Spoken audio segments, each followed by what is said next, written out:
కాశీలో విశ్వనాథలింగం చుట్టూ తెలిసో తెలియకో తిరగడం అంత గొప్పది. కాబట్టి అలా పోల్చద్దు అసలు అన్నారు. అసలు పోల్చడానికే పనికి రాకపోతే కోట్ల జన్మల పుణ్యం విశ్వనాథలింగం చుట్టూ తిరగడం ఇంకా ఎంత గొప్పదై ఉండాలి. కాశీ పట్టణంలో ఆ శివాలయం చుట్టూ విశ్వనాథ మందిరం చుట్టూ తిరగడం, ఆయన శివలింగం చుట్టూ ప్రదక్షిణం చేయడం, హాయిగా ఎక్కడ పడితే అక్కడ ప్రత్యేకించి మఠాలలో కూడా సమాన స్థాయి దీపం పెట్టడం, ఇక్కడికొచ్చి కూర్చుని మంచి మాటలు మాట్లాడుకోవడం, భగవత్ కథా శ్రవణం చేయడం ఎంత గొప్పవి. కాబట్టి అది ఆ భవ సహస్రముల చేసిన పుణ్యఫలంబు ఒక్క ప్రదక్షిణమునకు ఉపమ కాదు, ఒక ప్రదక్షిణంతో సమానం కానే కాదు. పుష్ప సమర్పణమును పోలునే షోడశ మహాదానములు కాండముల కూడి. ఒకే ఒక పువ్వు తీసుకెళ్లి అలా వెళ్ళిపోతూ సశాస్త్రీయంగా పూజ చేశానా అని కూడా చూడకుండా ఇలా విశ్వనాథలింగం మీద పడేసి వెళ్ళిపోయాడు. ఇప్పుడు వాడి పుణ్యం గొప్పదా, లేకపోతే 16 రకములైనటువంటి దానములను యథావిధిగా భూదానం, హిరణ్యదానం ఇవన్నీ చేసిన వాడు గొప్పవాడా అంటే కాశీ విశ్వేశ్వరలింగం మీద ఒక పువ్వు వేసిన వాడు అంత గొప్పవాడు. ఒక్క పువ్వు విసిరినవాడు భక్తితోనో భక్తి లేకనో వెళ్ళి వేశాడు. దీని ముందు షోడశ మహాదానములు కాండములతో కూడి సరిపోతారు, చాలదు. అంత గొప్ప ఫలితం కేవలము ఇలా ఇచ్చేస్తారు. తలకూడు అశ్వమేధ బలంబు పంచామృత స్నాన విశేషము ఆచరింప. విధి విధానంగా ఎలా చేయాలో అలా చక్కగా రుద్రాధ్యాయం స్వరంతో చదువుతుంటే పంచామృతములను ఎవరైనా విశ్వనాథుడికి అభిషేకం చేస్తే అటువంటి వారికి కొన్ని అశ్వమేధయాగములు చేసినటువంటి ఫలితాన్ని వారి ఖాతాలో వేసేస్తారు. అంత గొప్ప శక్తి కలిగినటువంటిది కాశీపట్టణం, అంత గొప్ప శక్తి కలిగినది విశ్వనాథ దర్శనం. కాబట్టి వాజపేయ సహస్ర ప్రవర్తనముల కల ఫలమప్పు నైవేద్య కల్పనమున. విశ్వనాథుడి దగ్గరికే వెళ్ళక్కర్లేదు. ఇక్కడ మనం అన్నం తినేటప్పుడు ఇది విశ్వనాథులకు చెందుగాక గంగా నది ఎందు కలిపారు, నైవేద్యం పెట్టి తిన్నారు అంతే. ఆ ఫలితం దేనికి వేస్తారంటే కొన్ని కోట్ల వాజపేయి యాగములు చేసినటువంటి వాడికి వచ్చేటటువంటి ఫలంతో సమానమైన ఫలితాన్ని ఇక్కడ ఈశ్వరుడికి సమర్పణం చేసి తిన్నవాడికి ఇస్తారు. కాబట్టి అందుకని కాశీపట్టణం అంత గొప్పది. కాశీ వెళ్ళామన్న మాటకి అంత శక్తి రావడానికి కారణం అదే. కాబట్టి వాజపేయ సహస్ర ప్రవర్తనముల వలన కలుగు ఫలమమ్ము నైవేద్య కల్పనమున. ఇటువంటి కాశీపట్టణం ఉందే, ఇది అత్యద్భుతమయ్యా. ఇటువంటి పట్టణానికి వచ్చి మహానుభావ దీన్ని ఇది అంత ఈ చిత్తగించి బాగా తెలుసుకుని ఈ విషయాలన్నీ నువ్వు విశ్వనాథు అభవు కాశికానాథు సేవించి తరించు సంయమేంద్ర. సుబ్రహ్మణ్యేశ్వర స్వామి వారు అగస్త్య మహర్షితో చెప్పినటువంటి మాట, అందుకని సంయమేంద్ర అంటారు. ఆ కాశికాపట్టణానికి వెళ్ళి కాశికాపట్టణంలో ఉండి ఒక్క నైవేద్యం పెట్టినా, ఒక్క పువ్వు వేసినా, అభిషేకం చేసినా అంత గొప్ప ఫలితాన్ని పరమేశ్వరుడు ఇక్కడ కృప చెయ్యగలడు. అంత గొప్ప పట్టణము కాశికాపట్టణము. అందుకే కాశీయాత్ర విషయంలో ఒక గొప్పతనం చెప్తారు. కాశీయాత్ర చేసేటప్పుడు ఎవరైనా ఒక వృద్ధుని చెయ్యి పట్టుకున్నా, కాశీయాత్ర చేసేటప్పుడు ఎవరికైనా అన్నం తినేటప్పుడు ఆకలితో ఉన్న వాళ్ళకి వడ్డించిన, కాశీయాత్రలో యువతల వారి సదుపాయం కోసం తన సౌఖ్యాన్ని త్యాగం చేసిన, కాశీపట్టణానికి వచ్చి గొడుగులు కానీ, వస్త్రద్వయాన్ని కానీ, చందనాన్ని కానీ ఇటువంటివి సమర్పణం చేసిన, దానం చేసిన అసలు దానితో తుల్యమైనటువంటి ఫలాన్ని చెప్పడం సాక్ష్యం కాదు. కాశికాపట్టణానికి వచ్చి ఇంద్రియ లౌల్యంతో ప్రవర్తించేవాడు, క్రోధమునకు వశులయ్యేవాడు, ఇక్కడికొచ్చి సుఖాన్ని భోగాన్ని కోరుకునేవాడు, పదార్థాలలో రుచి కోసం వెంపర్లాడేవాడు. అందుకే మీతో నేను పొద్దున్న మనవి చేశా, బాగుందా అని అడక్కండి. కొద్దిగా రుచి అటు ఇటు ఉన్న కాశికాపట్టణంలో దాని గురించి వెంపర్లాడకండి అని మీతో నేను పలహారాలు జరుగుతున్నప్పుడు అనడానికి కారణం అదే. ఇక్కడ వ్యాసుడంతటి వాడిని పరమేశ్వరుడు అంగీకరించాలి అలా వెంపర్లాడితే. కాశీపట్టణం వెళ్ళి నువ్వు ప్రత్యేకంగా ఏదో చెయ్యాలని ప్రయత్నం అక్కర్లేదు. నీతో కాశీ వస్తున్న వాడిని చెయ్యి పట్టుకు దింపితే నీతో కాశీ వచ్చినటువంటి ఒక వృద్ధుడి పెట్టె నువ్వు పట్టుకుంటే పార్వతీ పరమేశ్వరులు ఇద్దరు ఎంతో సంతోషంతో చూస్తారు వాళ్ళ వంట. అందుకు కదా 40 మూటలు మీకు ఇచ్చాం కొంతమంది నుంచి. ఆ ఫలితం మీకు దక్కాలనే నేను ఆ రోజున మీ అందరికీ ఇచ్చింది. ఈసారి కాశీపట్టణం వెళ్ళి ఎలా సంపాదించుకోవాలో, ఎలా ప్రయత్నించాలో, ఎలా బ్రతకాలో, అసలు ఎలా వెళ్ళాలో మనం నేర్చుకోవాలి తప్ప ఏదో వెళ్ళాం ఏదో వచ్చాం కాదు. అందుకే కాశీపట్టణంలో మధ్యాహ్నం ఏ ఆడది అన్నం వడ్డిస్తుందో ఆమెని అన్నపూర్ణ ఆవహిస్తుంది. ఆవిడే చెప్పుకుంది కాశికాపట్టణ మధ్యాహ్న కాలమందు. కాశికాపట్టణంలో మధ్యాహ్న కాలంలో ఆడది అన్నం ఎవరికైనా వడ్డించిందా ఆవిడలో అన్నపూర్ణ ప్రవేశిస్తుంది. రేపు వెంటనే భోజనాల దగ్గర వడ్డన నాకు ఇవ్వండి అని మీ అందరూ ఆ డ్యూటీ అడగండి, తెలిసిందా? కాబట్టి మధ్యాహ్న ఒక వృద్ధుడికి సేవ చేయండి, ఒకరి పెట్టె పట్టుకోండి, ఒకరికన్నా ఒకరిని భోజనానికి ముందు పంపించండి, మీ సౌఖ్యాన్ని ఇంకొకరి కొరకు త్యాగం చేయండి. దీన్ని పరమేశ్వరుడు సంతోషిస్తాడు. ఇది ఒక్కటే చెయ్యక్కర్లేదు. కాబట్టి ఇంద్రియ లౌల్యానికి దూరంగా ఉండాలి, కోపానికి దూరంగా ఉండాలి, ప్రశాంతంగా గడపడానికి ఇక్కడ ఉన్నటువంటి రోజులలో ఒక్క క్షణాన్ని వృధా చేసుకోకూడదు. చక్కగా భగవన్నామం చెప్పుకుంటూ కాశీపట్టణ వైభవాన్ని తెలుసుకుంటూ ఎంతో సంతోషంగా మనం కార్యాన్ని చేయవలసి ఉంటుంది. ఈ 9 రోజులు మన జీవితంలో మనకి అపూర్వమైనటువంటి కాలం. కాబట్టి అదిగో ఈ కాశీపట్టణం ఉన్నదే ఇది అంత గొప్పది. చంద్రుడు మిగిలిన పట్టణాలన్నిటి మీద పెడతాడు. చంద్రుడు లోకం అంతటి మీద తిరుగుతాడు. చంద్రుడు వస్తే సంతోషించిన వాళ్ళు ఎవరు ఉండరు. అబ్బా చందమామ చందమామ అంటాం. పసిపిల్లల దగ్గర నుంచి వృద్ధుడి వరకు చంద్రుడి యొక్క కాంతి పడుతుంటే సంతోషపడిపోతూ ఉంటారు. కానీ చంద్రుడు ఎంత గొప్పవాడో, చంద్రుడు వస్తే మనం ఎంత సంతోషించినా ఇక్కడొక్క చోట చంద్రుడు తాను సంతోషిస్తాట కదులుతూ. ఎంత సంతోషిస్తారంటేట చంద్రుడు అభిషేకమునరించు అమృతధారా వృష్టి మదనాంతకు నిముక్తి మంటపికకు శ్రీ విశాలాక్షి మహాదేవి నిద్దంపు చెక్కుల నిడచూచు నిరియుచు నిన్నేటి ఇసుక తిన్నెల మీద చక్రవాకాంగనా సముదయముండు. ఆయన గుంటి విఘ్నేశ్వరు కంఠవేదిపై నిష్ఠుర కంఠవేదిపై కొదమ చుక్కల రాజు విస్తరించు కాయు వెన్నెల ఆనందకాననమున కాలభైరవ దంష్టకు గాలు కొలుపు విధుడు వారాణసి సోమ వీధి చెక్కి అభ్రఘంటాపదంబున అరుగునప్పుడు.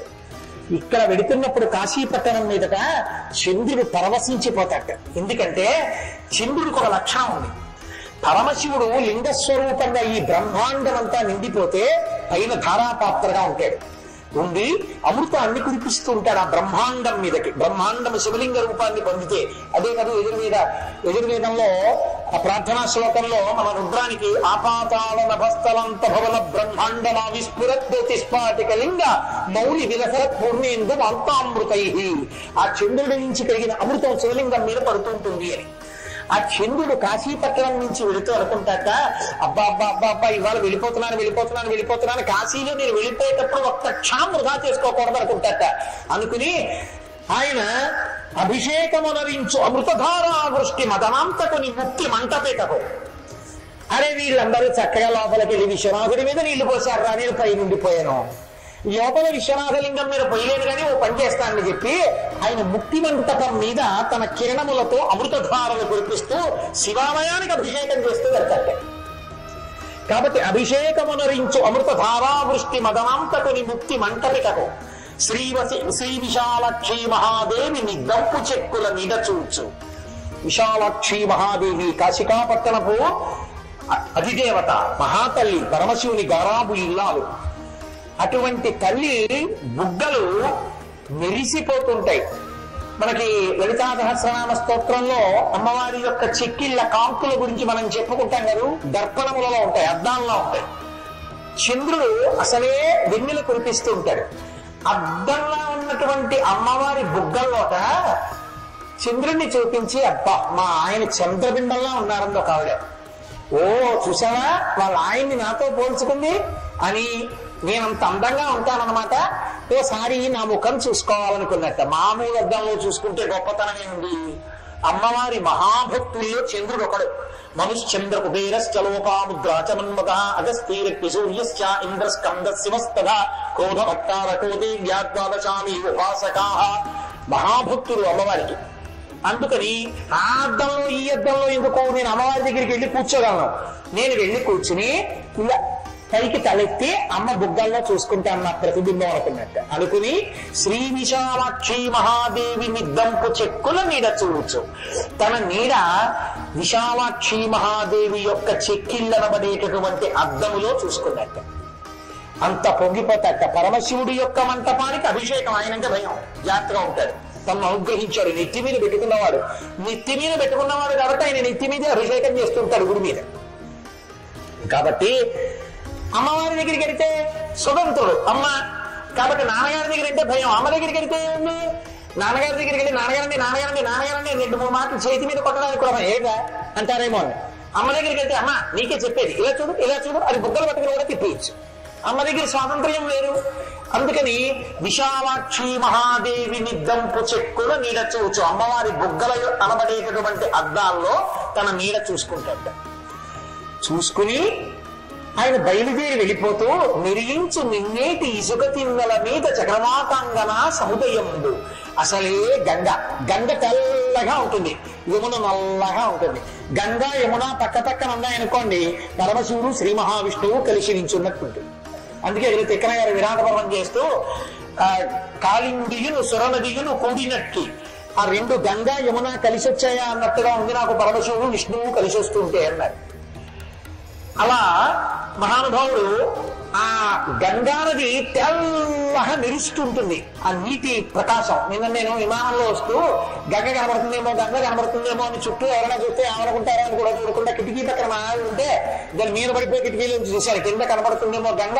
ఆ గంగని చూడాలని నాకు తాపత్రయం. అందుకని ఆ గంగ తెల్లగా మెరిస్తే గంగ ఒడ్డు అంతకన్నా తెల్లగా మెరుస్తుంది సైకతం. ఎంత బాగుంటుందో అసలు ఆ ఇసుక, తెల్లటి ఇసుక తేనేది. వాటి మీద కాశీపట్టణం మొత్తం మీద కొంచెం బాధగా కూర్చునేవి ఏవో తెలుసా రాత్రి? ఒక్క చక్రవాక పక్షులే. ఎందుకని అంటే వాటికి అసలే కామం ఎక్కువ. ఎప్పుడు భార్యాభర్తలు కలిసి ఉండాలనుకుంటాయి. వాటికి ఉన్నటువంటి దరిద్రం ఏమిటంటే చీకటి పడేటప్పటికీ వాటికి కళ్ళు కనపడవు కాబట్టి 2 తలకో దిక్కు వెళ్ళిపోయి అక్కడే ఉంటాయి ఇసుక తిన్నెల మీద. అక్కడే మగ చక్రవాక ఉంటుంది, ఇక్కడేమో ఆడపక్షి ఉంటుంది. కానీ దానికి ఇది కనబడదు, దీనికి ఇది కనబడదు. దానికోసం ఇది, దీనికోసం అది బెంగెట్టి కూర్చుంటాయి.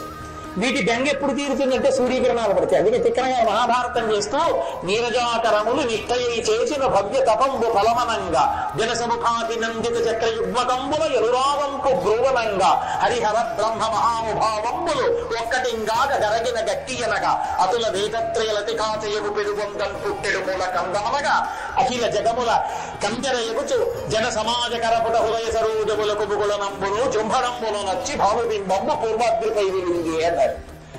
ఆ చక్రవాక పక్షుల యొక్క బెంగ తీరిపోతుంది ఆ సూర్య భగవానుడు వచ్చేటప్పటికి. చంద్రుడు వచ్చేటప్పటికి వాటికి బెంగ వస్తుంది. అవి తిట్టుకుంటే దిక్కుమాల చంద్రుడు వచ్చాడు, మనకేమో ప్రియుడు కనపట్టలేదు అని ప్రియురాలు కనపట్టలేదని ప్రియుడు ఏడుస్తూ అటు ఇటు వెళితే ఎక్కడ వెళ్ళిపోతామో దారి తప్పిపోయిన అలా కూర్చుని ఉంటాయి. ఆయన వెళ్ళిపోతూ ఓసారి ఆ తెల్లటి ఇసుక తిన్నెల మీద కూర్చున్న చక్రవాక పక్షుల్ని చూసి నన్ను తిట్టకండి, నాలో ఏముంది, నా తప్పు కాదు, నేను జిల్లేరాకు మీద పడితే రాలిపోతుంది, ఇంకో చెట్టు మీద పడితే వృద్ధి చెందుతుంది, నాదా తప్పు అని. చెట్టు యొక్క తప్పు మీ ఉపాధికున్న దోషం, నేను వస్తే మీకు కనబడదు, మీ కర్మ, నేనేం చేయను. మిమ్మల్ని బాధ పెట్టాలనుకుంటారా? లోకమంతా చూడండి, మీరు వస్తే సంతోషిస్తారు. పిల్లల్ని కూడా చందమావరా అదే, జాబిల్లీరా అదే అని అన్నం పెడతారు. మిమ్మల్ని ఎందుకు బాధ పెడతాను?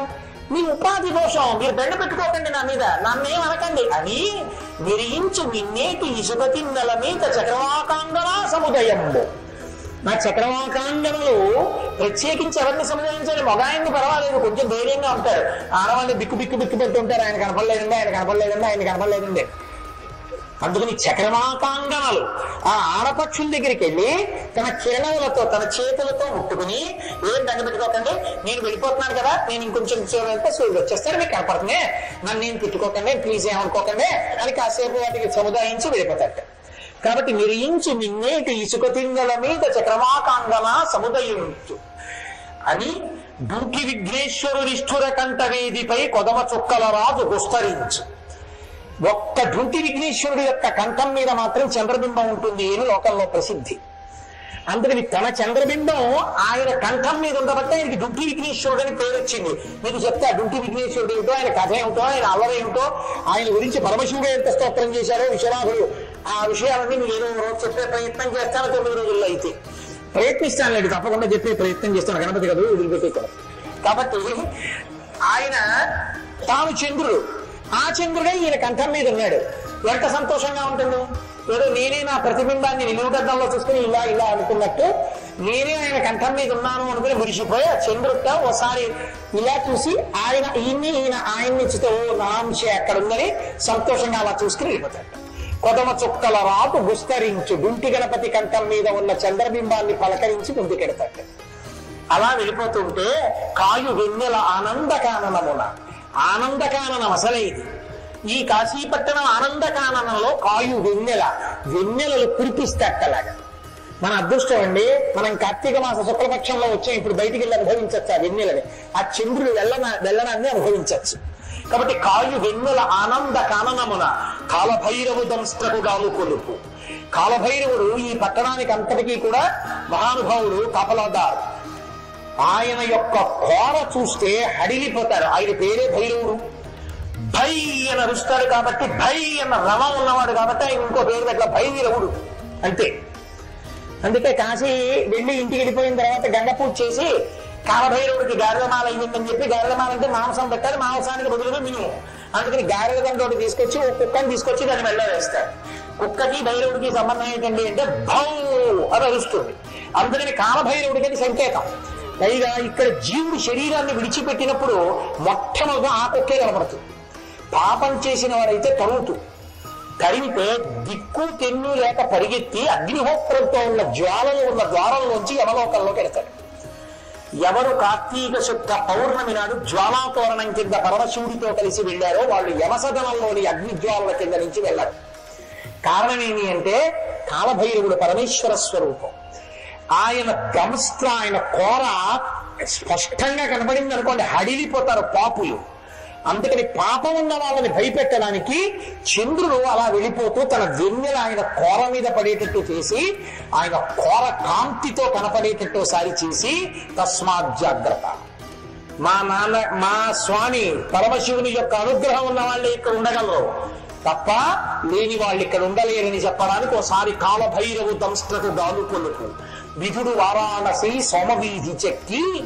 ఆ చంద్రుట ఈ వారణాసి పట్టణంలో ఉన్నటువంటి సోమవీధి నుంచి వెళ్ళేటప్పుడు చంద్రుడు వెళ్ళవలసిన పథంలో వెళ్ళిపోతూ మిగిలిన వాళ్ళు చంద్రుడిని చూసి పొంగిపోతే ఆయన వారాణసి పట్టణం నుంచి వెళ్ళేటప్పుడు ఆయన పొంగిపోతాడు. ఇవన్నీ చేసుకుంటుంది.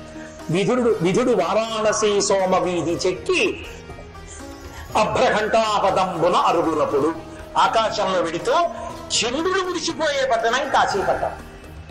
చంద్రుణ్ణి చూసి మిగిలిన చోట్ల మనం మురిసిపోతే చంద్రుడు మురిసిపోతాడు కాశీపట్టణం మీద ప్రయాణం చేస్తూ. అంత గొప్ప పట్టణం కాశీపట్టణం.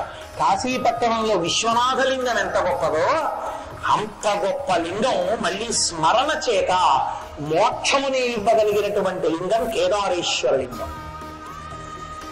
కేదారేశ్వరుణ్ణి ప్రతిరోజు నిద్ర లేవగానే ఒకసారి ప్రాతకాలమునందు మళ్ళీ ప్రదోష కాలమునందు అలవాటుగా చేసుకుని ఓం కేదారేశ్వరాయ నమః 2 మాటలు రోజుకంతే, ఉదయం సాయంకాలం, ఉభయ సంఖ్యలో ఏంటో అన్నాడు అనుకోండి, వారికి మోక్షం ఇచ్చేస్తా అన్నాడు.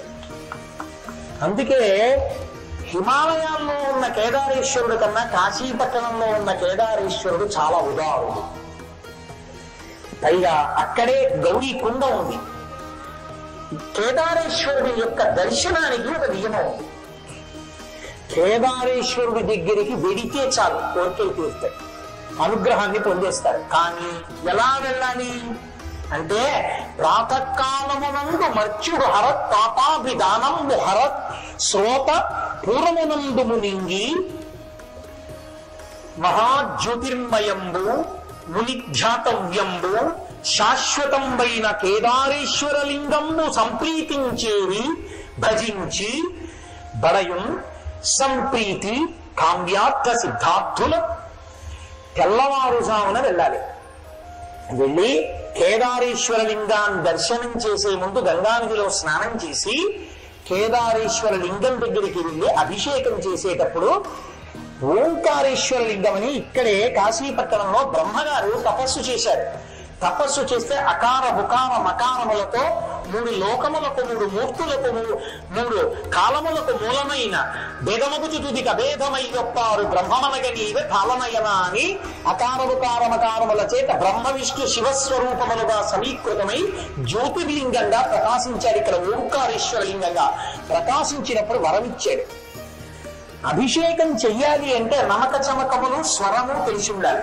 స్వరం ఉదాత్త అనుదాత్త స్వరిత స్వరంలో చదవాలి. అభిషేకం ఎవరు కూర్చున్నారో వాళ్ళకి కూడా అభిషేక ప్రక్రియ తెలిసి ఉండాలి. తెలిసి తెలియని వాళ్ళు కూర్చుంటే అభిషేకాన్ని సక్రమంగా చేయలేదు. ఎందుకంటే అభిషేక విధానం ఒకటి ఉంది రుద్రకామ్యంలో, ఎంత చక్కగా చెయ్యాలో అలాగే చెయ్యాలి అభిషేకాన్ని. కాబట్టి ఇప్పుడు రుద్రం రాకపోతే అభిషేకం చేయకూడదు. రుద్రం వచ్చినా కొన్ని అధికారములు ఉన్నవాళ్ళు తప్ప లోపలికి వెళ్ళకూడదు. నా రుద్రో రుద్రమచ్చేత్, అందరికీ మహన్యాసం చెప్పరు, వాళ్ళకి మహన్యాసం చెప్పి అభిషేకం చేయించరు. కానీ ఓంకారేశ్వరుడు ఒక్క కాశీపట్టణంలో ఒక గొప్ప వరం ఇచ్చాడు. బ్రహ్మగారు పరమశివుడు జ్యోతిర్లింగంగా నిలబడినప్పుడు ఇక్కడ ఓంకారేశ్వర లింగంగా ఆయన స్తోత్రం చేశాడు.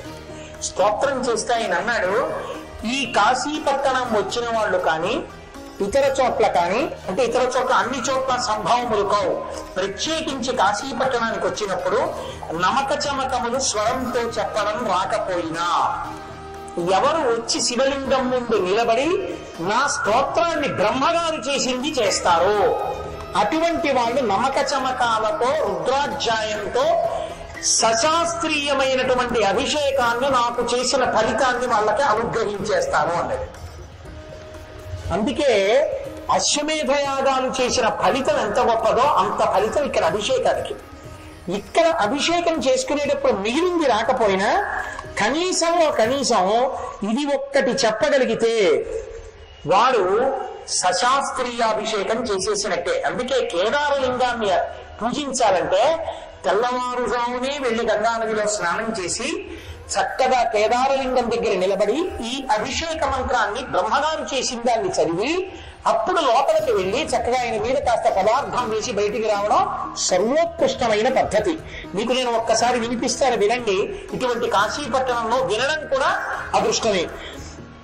నమ ఓంకార స్వరూపాయ నమ సర్వరూప స్వరూపిణి నమో రుద్రాయ నమో భవాయ నమ శర్వాయ నమ ఉగ్రాయ నమ సామ యజుస్వరూపాయ నమో నాదాత్మని నమో బిందుకలాత్మని నమో లింగాయ నమో లింగస్వరూపాయ నమో భీమాయ నమ పశుపతయే నమస్తారస్వరూపాయ నమ శివాయ నమ కపర్దిని నమ శితికంఠాయ నమో మీఢుష్టమాయ నమో గరిష్ఠాయ నమో సుపివిష్ఠాయ నమో హస్వాయ నమో బృహతే నమో వృద్ధరూపిణి నమ కుమార గురవే నమ శ్వేతాయ నమ కృష్ణాయ నమ పీతాయ నమ అరుణమూర్తయే నమో ధూమ్రపర్ణాయ నమ పింగళాయ నమ కిన్నీరవర్చసే నమ పాటలవర్ణాయ నమో హరితతేజసే నమో నానావర్ణస్వరూపాయ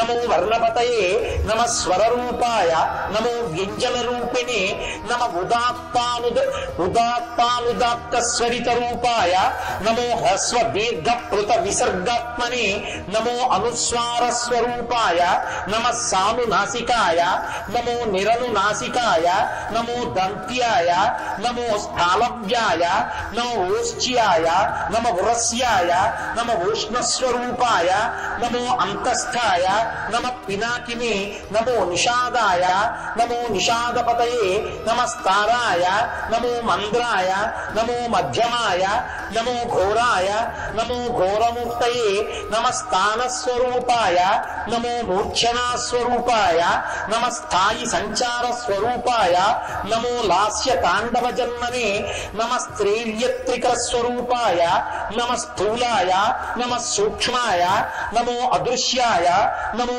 ఆర్వాచీనాయ నమ పరాచీనాయ నమో వాక్ ప్రపంచ స్వరూపాయ నమ ఏకాయ నమో అనేక భేదాయ నమ సదసత్పతయే నమ శబ్ద బ్రహ్మణే నమ పరబ్రహ్మణే నమో వేదాంత విద్యాయ నమో వేదపతయే నమ పార్వతీశ్వరాయ నమో జగదీశ్వరాయ నమో దేవదేవాయ నమ శంకరాయ నమస్తుభ్యం మహేశ్వర నమస్తుభ్యం జగదానంద నమస్తుభ్యం చంద్రశేఖర నమస్తుభ్యం మృత్యుంజయ నమస్తుభ్యం త్రయంబక నమస్తే పినాకహస్తాయ నమస్తే త్రిశూలధారిణే నమస్తే త్రిపురఘ్నాయ నమస్తే అంధక విశూధనాయ కందర్పదర్పదలనాయ నమో జాలాంధకారయే నమ కాలాయ నమ కాలకూట విషాదినే నమో భక్త విషాద హంతే నమో నమః. ఈ స్తోత్రాన్ని అక్కడ నిలబడి ఎవరు చేసి లోపలికి వెళ్లి నీటి చుక్క పోస్తారో వాళ్ళు కాశీలో వచ్చి శివలింగాన్ని కేదారేశ్వరుణ్ణి సశాస్త్రీయంగా అభిషేకం చేసి వెళ్ళిన ఫలితాన్ని పొందుతారు. అందుకే నోటి మాట చెప్పి నేను ఊరుకున్నాను అనుకోండి, మీకు విలితిగా ఉంటుంది కదా. రేపు నేను ఖచ్చితంగా 5:30 కేదార్ ఘాట్కి వస్తాను. రేపు ఎవరెవరు కేదార్ ఘాట్కి వస్తారో వాళ్ళందరం కూడా సంకల్పంతో గంగా నదిలో స్నానం చేసి కేదారనాథుడి ముందు నిలబడి, గోపాలకృష్ణ గారు మైక్ అవి అరేంజ్ చేయండి పోర్టబుల్. రేపు మన అందరం కూడా శాస్త్రంలో ఎలా చెప్పారో అలా చక్కగా ఈ స్తోత్రాన్ని అందరం చదివి కేదారనాథుడి దగ్గరికి వెళ్ళి అందరూ ఇది బయట చెప్పేశాక లోపల పెడితే ఓం కేదారేశ్వరాయ నమః, ఓం కేదారేశ్వరాయ నమః అంటూ వెళ్ళి మీ చేతిలో ఉన్న ద్రవ్యాన్ని శివలింగం మీద పోసి ముక్కుకుని నమస్కరించి వద్దాం. కార్తీక మాసంలో మనం కాశికా పట్టణానికి వచ్చినందుకు ఒక అద్భుతమైన విషయాన్ని చక్కగా చేసి మనకి శాస్త్రం ఏ అనుగ్రహాన్ని కటాక్షించిందో ఆ అనుగ్రహాన్ని రేపటి రోజున పొందుదాం. అక్కడ కేదారనాథుడిని దర్శనం చేసిన తర్వాత మనం విశ్వనాథ దర్శనానికి వెళదాం. ఉదయం వెళ్ళి ఇవాళ మీరు విశ్వనాథుడి గురించి కాశికాపట్టణం గురించి కొంత విన్నారు. రేపు మళ్ళీ నేను కొన్ని విషయాలు మీతో మనవి చేస్తాను. విశ్వనాథ దర్శనం చేసుకుని చక్కగా ఎదురుగుండా శ్రీచక్రేశ్వరుడు ఉన్నాడు.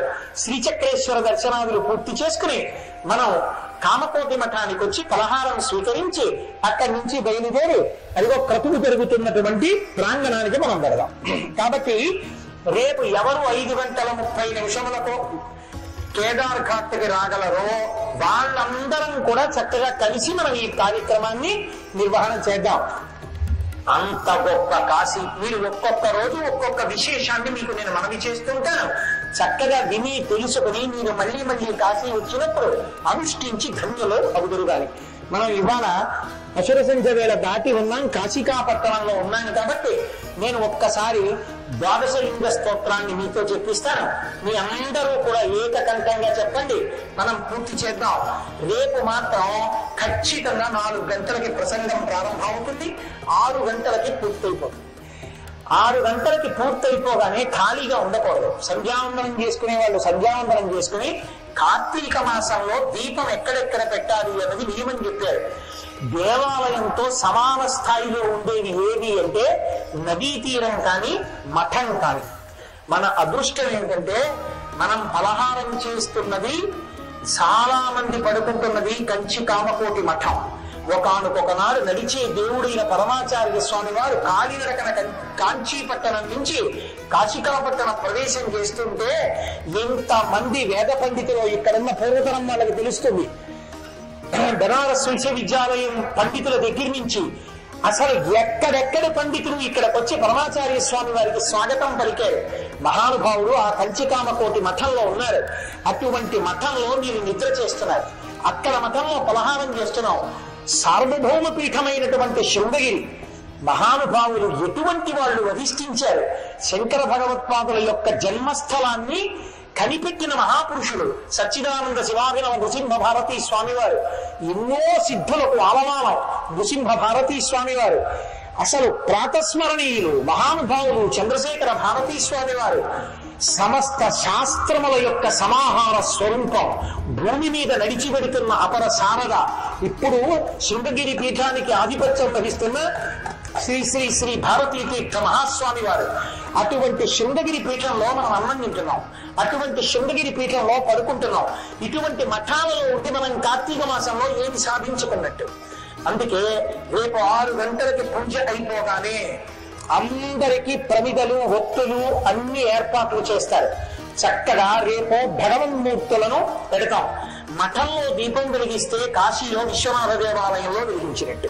నన్ను నమ్మండి, నేను ఏది అబద్ధాలు కానీ ఒక్క తప్పుడు మాట కానీ నేను చెప్పను.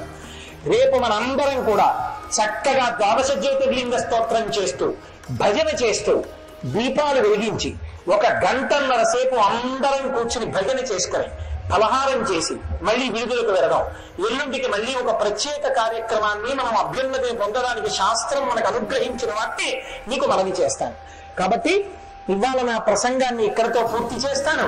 కార్తీక మాసం కనుక ఒక్కసారి నేను ద్వాదశ జ్యోతిర్లింగ స్తోత్రం చెప్పిస్తాను. అందరూ కూడా ఒక్కసారి ఆ 12 లింగాల్ని స్మరిస్తూ కళ్ళు మూసుకుని నమస్కారం చేస్తూ నేను చెప్పిన స్తోత్రాన్ని చెప్పండి. పరమపావనమైన మఠంలో ఉన్నాం, ఎదురుగుండా స్వామి హనుమ ఉన్నారు. చక్కగా అందరూ నమస్కారం చేస్తూ చెప్పండి. సౌరాష్ట్ర దేశే వసుధావకాశే జ్యోతిర్మయం చంద్రకళావతంసం. ఇంతమంది కంఠం అంటే అంత నీరసంగా ఉన్నారు. భక్తి ప్రధానాయ కృపావతారం తం సోమనాథం శరణం ప్రపద్యే. సౌరాష్ట్ర దేశంలో ఉన్న జ్యోతిర్లింగాన్ని మీరు దర్శనం చేసి కీర్తించారు. శ్రీశైల శృంగే వివిధ ప్రసంగే శేషాద్రి శృంగేపి సదా వసంతం తమర్జునం మల్లిక పూర్వమేనం నమామి సంసార సముద్ర సేతుం. శ్రీశైలంలో ఉన్న జ్యోతిర్లింగానికి మనం నమస్కారం చేశాం. అవంతికాయాం విహితావతారం ముక్తి ప్రదానాయ చ సజ్జనానాం అకాల మృత్యోః పరిరక్షణార్థం వందే మహాకాలమహం సురేశం. ఉజ్జయినిలో మహాకాలుడికి మనం నమస్కారం చేశాం. కావేరికా నర్మదయోః పవిత్రే సమాగమే సజ్జనతారణాయ సదైవ మాంధాతృపురే వసంతం ఓంకారమీశం శివమేకమిందే. ఓంకారేశ్వరుడికి నమస్కరించాం మనం. పూర్వోత్తరే పారలికాభిధానే సదాశివం తం గిరిజాసమేతం సురాసురారాధిత పాదపద్మం శ్రీవైద్యనాథం శరణం ప్రపద్యే. అమర్ద సంజే నగరే చ రమ్యే విభూషితాంగం వివిధైశ్చ భోగైః సద్భక్తి ముక్తి ప్రదమీశమేకం శ్రీనాగనాథం శరణం ప్రపద్యే. మనం నాగనాథలింగానికి నమస్కరించాం. సానందమానందవనీ వసంతం. ఇది మీరు గట్టిగా చెప్పాలి. ఎక్కడున్నామో అక్కడ లింగానికి నమస్కారం చేస్తున్నాం. సానందమానంద వనీ వసంతం ఆనందకందం హత పాప బృందం వారాణ మానసీనాథమనాథనాథం శ్రీ విశ్వనాథం శరణం ప్రపద్యే.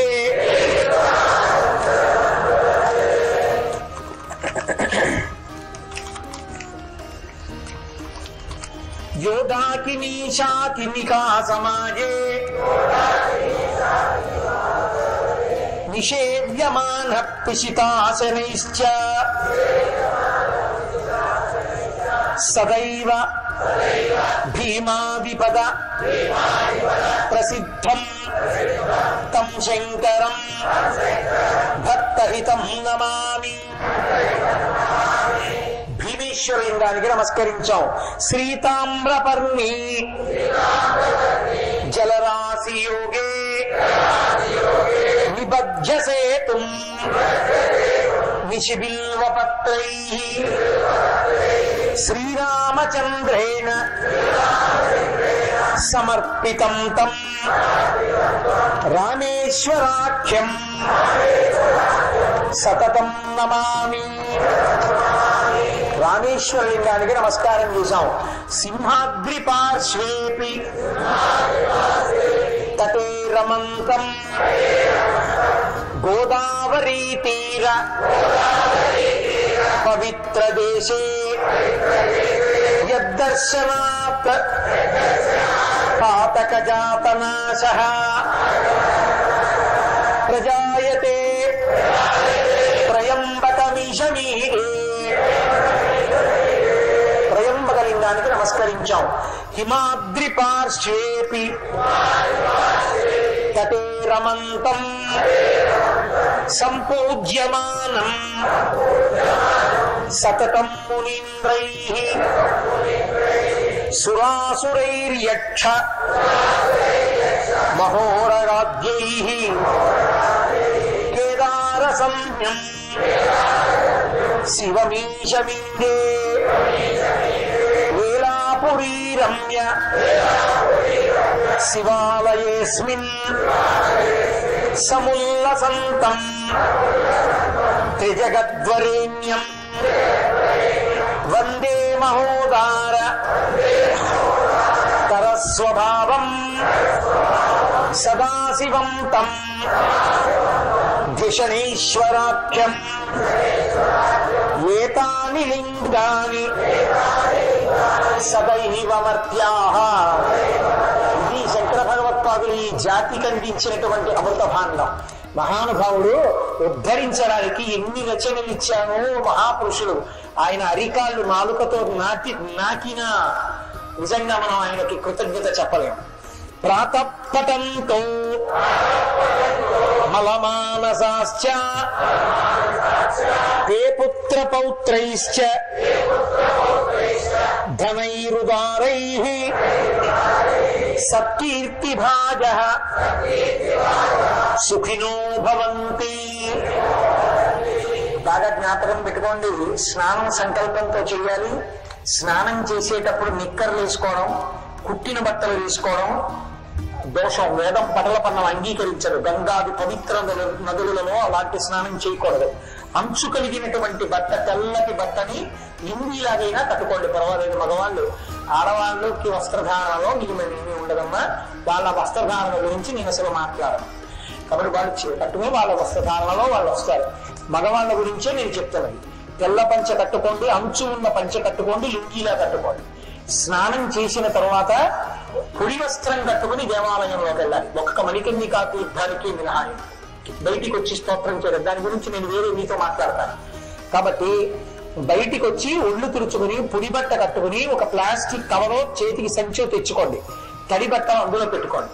పెట్టుకుని పాతాళ గంగా జలమజ్జన నిర్మలంగా భస్మ త్రిపుండ్ర సమలంకృత పాలభాగా గాయనం పిదేవము నిభక్త జనాభవంతం అని స్నానం చేయగానే విభూతి పుండ్రాలు పెట్టుకుని బొట్టు పెట్టుకుని శంభో శంకర హర హర మహాదేవ జయ జయ శంకర హర హర శంకర అంటూ బయలుదేరి మనందరం విశ్వనాథుడి దర్శనానికి వెళదాం.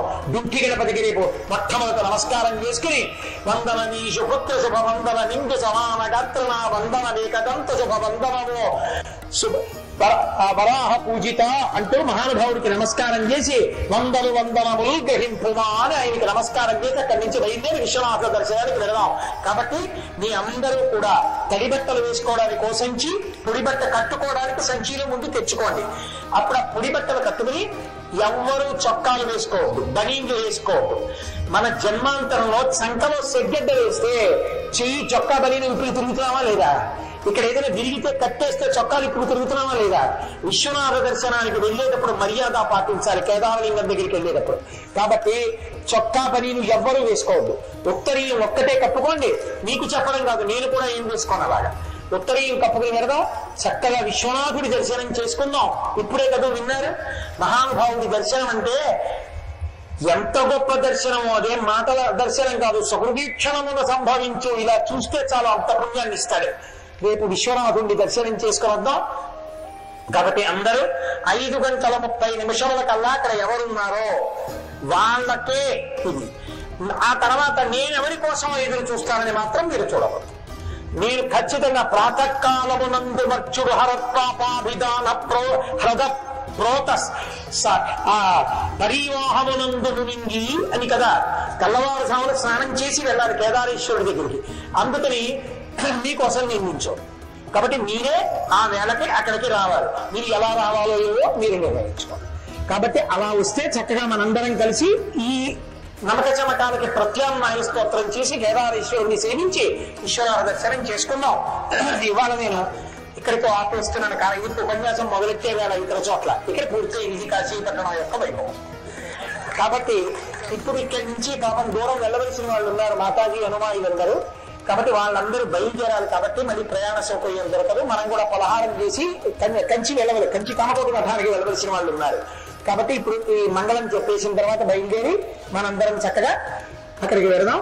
మనందరం గౌరవంతో మాతాజీ బయలుదేరిపోయేంత వరకు మాత్రం దయచేసి ఎవరు కదిలిపోవద్దు. అదే ఆవిడ పట్ల గౌరవం. శివ సంకల్పం వస్తూ ఆ తల్లి ఎంత సహృదయంతో చేశారో ఆవిడ సంకల్పం ఇవాళ ఇలా మనందరికీ అనుగ్రహాన్ని ఆవిడ పెట్టుకున్న సంకల్పం ఇన్ని వేల మందిని కరింపజేశారు. అది మనసులో ఆ శుద్ధి లేకుండా అది కుదిరేది కాదు. అందుకని ఆవిడ బయలుదేరి బయటికి వెళ్ళిపోయేంత వరకు అందరం ఇలాగే ఆవిడ లేచి వెళ్ళేటప్పుడు లేచి నిలబడండి. ఆవిడ మర్యాదగా వెళ్ళిపోయాక మనం వెళదాం. మంగళాశాసనపరై మదాచార్య పురోగమై సర్వైశ్చ పూర్వైరాచార్యై సత్కృతాయాస్తు మంగళం. మంగళం కోసలేంద్రాయ మహనీయ గుణాత్మనే చక్రవర్తి తనుజాయ సర్వభౌమాయ మంగళం. ఉమా కాంతాయ కాంతాయ కామితార్థప్రదాయినే శ్రీగిరీశాయ దేవాయ మలినాథాయ మంగళం. కరచరణ కృతం వా కర్మవాక్కాయజం వా శ్రవణమేజం వా మానసం వాపరాధం విహితం వా శ్రవణే తక్షమస్వా శివ శివ కరుణాబ్ధే శ్రీ మహాదేవ శంభో. సర్వం శ్రీ ఉమామహేశ్వర పరబ్రహ్మార్పణమస్తు. స్వస్తి.